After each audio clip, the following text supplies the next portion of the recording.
Pour nous, le projet sur l'alimentation, il est déjà essentiel parce que le réseau que nous représentons, Terres en Ville, est un réseau d'agglomération qui travaille.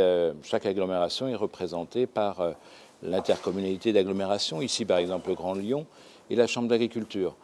Et les questions alimentaires ont pris de plus en plus d'importance avec les crises alimentaires la fin des années 90, avec les problèmes que l'on connaît en tant que consommateur, avec le développement de l'agriculture urbaine.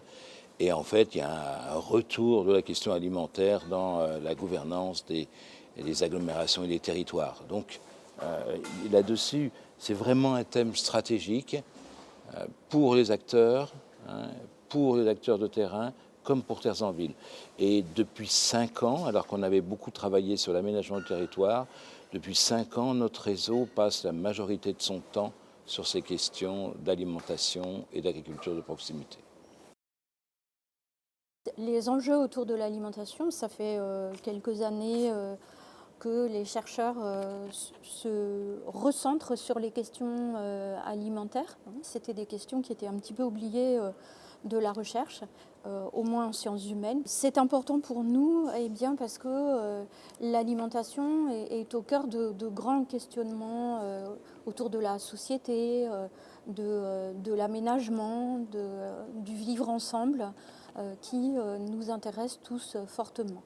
Alors, il y a un autre axe aussi important qui est considéré dans Frugal, qui est justement la réinterrogation à l'heure de la métropolisation. Donc la métropolisation, c'est l'extension des villes, les compétitions entre les villes à l'échelle internationale. C'est à l'heure de cette question comment les villes se réarticulent avec les espaces ruraux et en particulier aussi réinterrogent l'agriculture, les modalités de production agricole, la transformation des produits agricoles et les modes de commercialisation.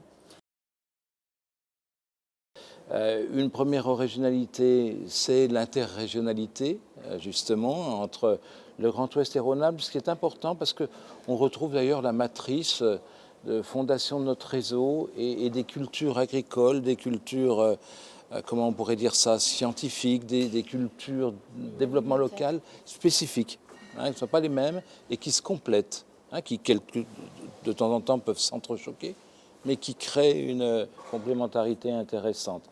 Deuxième originalité, le fait de poser l'alimentation par rapport à la métropolisation et à la ville. C'est-à-dire que ce n'est pas uniquement une question de production agricole, c'est aussi une question, l'alimentation redessine la ville et est aussi dessinée par les formes de la ville dont elle hérite. L'autre originalité du projet, c'est de combiner un regard sur la production, la transformation, la distribution et la consommation avec le regard d'aménageur, c'est-à-dire la réflexion sur l'évolution de la ville dans ses formes, tant ses formes matérielles, donc les perspectives d'aménagement, les documents d'aménagement, que ses formes sociales, c'est-à-dire tout ce qui se passe autour de l'alimentation dans l'évolution de la sociologie et des formes de vivre ensemble en ville, en ville, mais dans une ville étendue. Il y aura des outils, bien sûr, de traduction des résultats de la recherche, de connaissance des flux alimentaires, de connaissance du jeu d'acteurs. Il y aura, en allant encore un peu plus loin, des outils d'aide à la décision, de sensibilisation des acteurs. Il y aura des outils méthodologiques, que ce soit des propositions de méthode ou des guides, comme un guide sur la planification alimentaire, un guide sur la construction d'un système alimentaire durable. Donc, autant de travaux, compris de la formation et de l'appui, de la constitution d'une sorte d'appui technique, on pourra apporter aux acteurs. Il est clair que la recherche ne peut se construire sans le lien à la société, le lien science-société et le lien aux acteurs. Et le fait d'avoir construit ensemble à l'amont et de continuer à construire ensemble et de réfléchir ensemble sur nos questions est fondamentale pour nous. Et pour nous, chercheurs, pour faire avancer la recherche, réorienter nos questions et en même temps aussi, je m'exprime plus de façon, disons, à caractère individuel. Je suis enseignant-chercheur et il est clair que notre volet enseignement, qui se nourrit de la recherche, se nourrit là aussi des questionnements et des liens que nous pouvons tisser avec les acteurs à l'occasion de ce programme.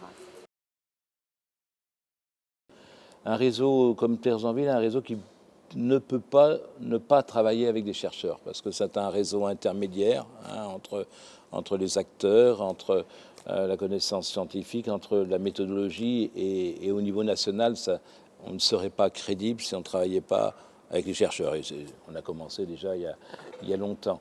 Et puis, ce qui est important pour nous, c'est d'avoir une stratégie. C'est pas de passer de tel projet de recherche à tel autre. Alors donc là, on est bien dans notre stratégie sur l'alimentaire.